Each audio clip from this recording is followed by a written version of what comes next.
Never seen anything like this before. We were in front of this house not 20 minutes ago. Fire crews are stretched thin. These winds are the hardest winds I've ever felt. And people are just driving crazy and sad. It's just, I don't know what to do. Now they're waking up to which way the wind blows. This looks like a movie set. Unfortunately, this is real. By now, you most likely heard about the LA wildfires, a series of fires that suddenly broke out in one of the wealthiest cities in the world. Seeing all the news, people screaming and running, others praying. These fires are the largest and costliest in the history of California. Or maybe you're one of those affected, chopped by the flames at your doorstep, having to leave behind your home.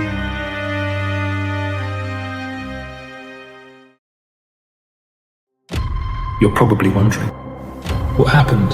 Why is Los Angeles currently experiencing some of the most destructive wildfires in its history? What's the extent of the damage so far? Is there any people hurt?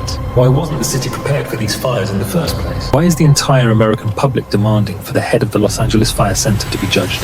Is it because she didn't extinguish the fire? Or is there something else? We're going to reveal it all.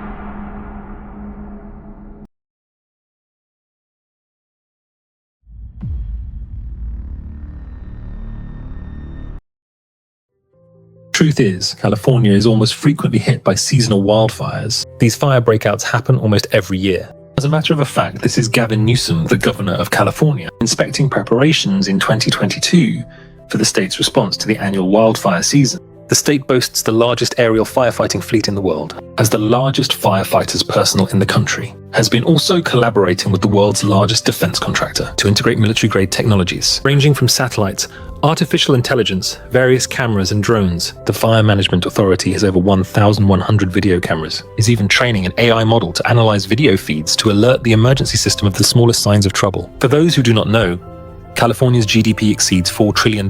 It's the largest of any US state, the 6th largest economy in the world. This city is home to the American elite, ranging from actors, celebrities, entrepreneurs, and it is to everyone's knowledge that LA is susceptible to fire breakouts.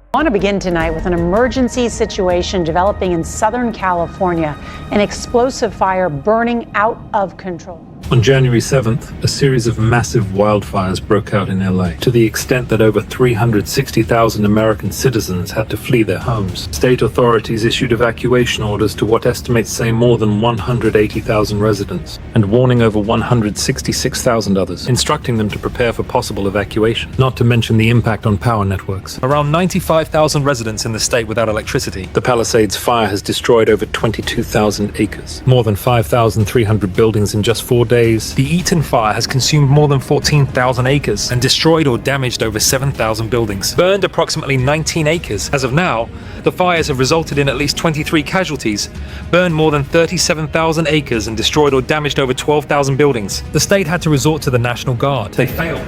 They even released 1,000 inmates from American prisons to help extinguish the fires, and no significant containment has been achieved. All of this has caused massive chaos and displacement. Families left with no choice but to abandon everything and run. All of the tourist landmarks have been closed, and most major events have been cancelled or postponed. To grasp the magnitude of this disaster, peoples were carrying their children on their shoulders and running away. The fire was consuming their homes, cars, and farms. District Attorney Nathan Hochman put it best, describing the scene as resembling apocalyptic. Los Angeles, my friend, is out of service. This is a state that faces wildfires almost every year, and has highly advanced technologies dedicated to detecting and combating them. How did this happen? With all the extensive precautions, abundant resources, skilled personnel, how did it all spiral into such chaos? Where were the fire centers?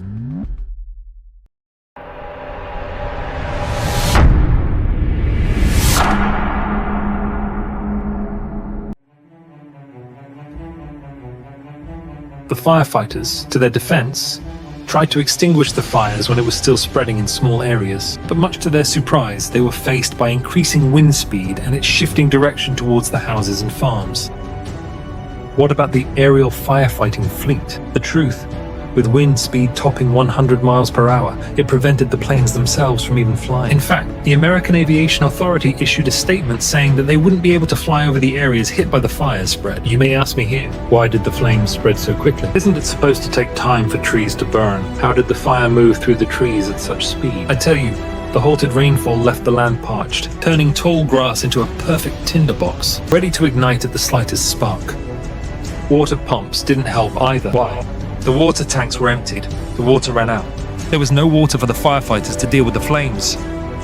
This rare combination of mostly natural conditions, a convergence of strong, dry and hot winds, tall, dry grass without significant rainfall, with the low humidity levels. Together, these elements crafted a perfect storm, spreading the fires uncontrollably at an unprecedented pace, sparing nothing. The flames are eating whatever comes in their way.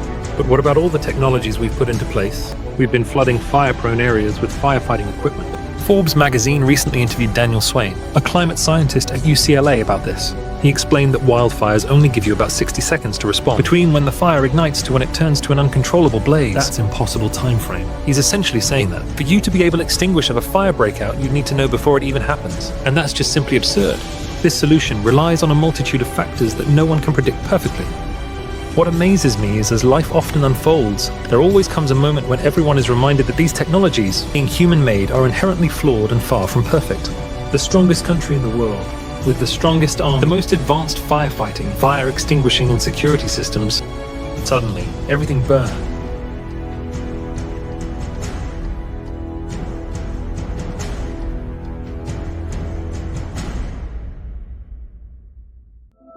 Wait, that's it? Natural causes? With all the resources we have, all it took is just some wind and dry grass. All this time, California was only living at the mercy of Mother Nature. What if I told you you're wrong? What if I told you there is something else? What if I told you there is someone responsible? You would call me a liar, right? I promise that I am not. Still with me? Let's get right into it.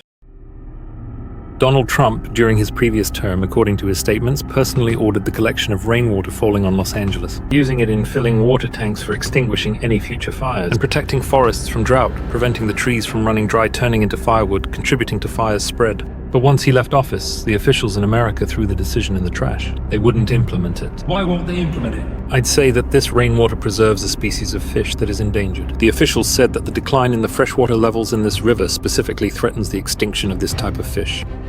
Trump was pulling his hair out.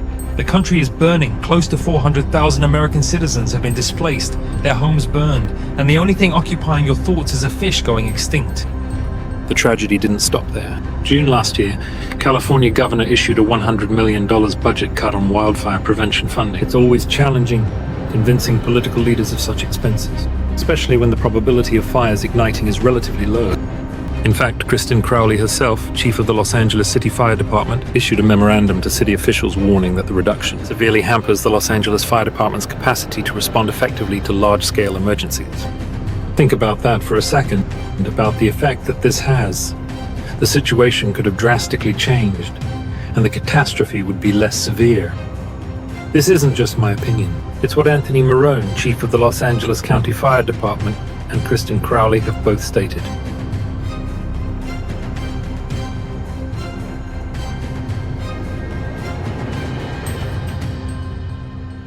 But then you might ask, why did the media leave all officials and focus solely on Kristen Crowley? Not only that, but they also accused her of causing the fires to spread.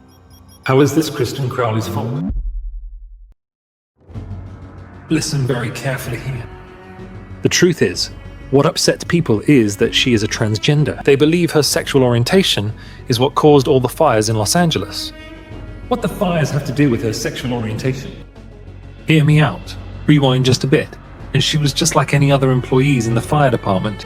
Until the American administration decided that transgender people weren't receiving enough rights. They needed to be more integrated into American society. So they brought her in and appointed her as the head of the Los Angeles Fire Department. This was a direct implementation of a DEI law, aiming to integrate LGBTQ individuals into government jobs and institutions. That's great. Hold on.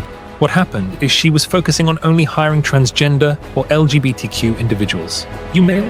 No, we don't want you. You female? No, we don't want you. You transgender? Great, come on in, we want you. Fire disasters like this require men who literally throw themselves into the fire. You are sending firefighters to burning forests, telling them not to leave until they put the fire out. Male element in the fire centers was lost, and with it we lost the ability to confront these large fires. That's when the catastrophe happened.